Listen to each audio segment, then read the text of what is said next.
సమంతపై negativity మొదలైంది. ఇన్ని రోజులు జాలి చూపిస్తున్న నెటిజన్లు బండ బూతులు తిడుతున్నారు.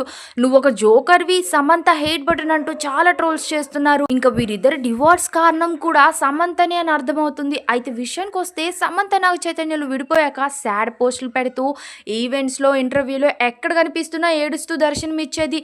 సమంతపై అందరూ జాలిపడ్డారు. నాగ చైతన్యే వదిలేశాడంటూ అక్కినేని ఫ్యామిలీ కూడా 2 పెళ్లిళ్ళంటూ చాలా ట్రోల్స్ చేశారు. ఇప్పుడు అదే నోటితో బండ బూతులు తిడుతున్నారు. నాగ చైతన్య రెండో పెళ్లి తర్వాత నుంచి సమంత డైరెక్టర్ రాజ్ తో కలిసి క్లోజ్ గా ఫొటోస్ పెట్టడం మొదలెట్టింది. ఇక వీరిద్దరూ కలిసి టూర్లకు వెళ్లడం, అక్కడే రాజ్ తో ఏదో విధంగా బయటపడేవారు. ఒకసారి బ్యాక్ మిర్రర్ లో అయితే, ఒకసారి స్పెట్స్ లో మనం చూసాం.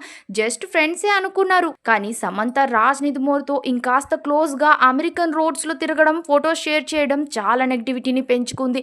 ఎందుకంటే రాజ్ నిదుమోర్ కూడా ఒక ఫ్యామిలీ మ్యాన్. తన వైఫ్ తో దూరంగా ఉంటున్నాడు. ఆ ఫ్యామిలీ మ్యాన్ వెబ్ సిరీస్ తర్వాత నుంచే వైఫ్ కి డివోర్స్ తీసుకున్నాడనే రూమర్ కూడా వచ్చింది. వైఫ్ శ్యామల కూడా సాడ్ పోస్టులు రోజు షేర్ చేస్తూనే ఉంది. అయితే సమంత షేర్ చేసిన ఫొటోస్ కూడా రాజ్ అంకల్ దొరికాడా, పాపం వైఫ్ సాడ్ పోస్టులు షేర్ చేస్తుంది అంటూ చాలా కామెంట్స్ చేస్తున్నారు నెటిజన్లు.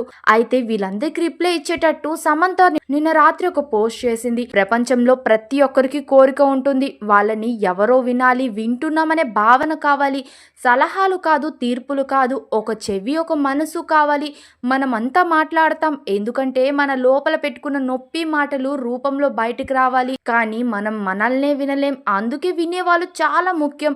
ఎవరో మన మాటల్ని వినాలి. మనం చెప్పిన మాటలు మాత్రమే కాదు, చెప్పకుండా మౌనంగా ఉండిపోయిన భావాలు కూడా అవి కళ్ళల్లో ఉంటాయి. అవి వినగలిగిన వారే నిజమైన మనుషులు. చాలా ఫైట్స్ ఒక్కరైనా వినగలిగితే జరిగేవి కాదు.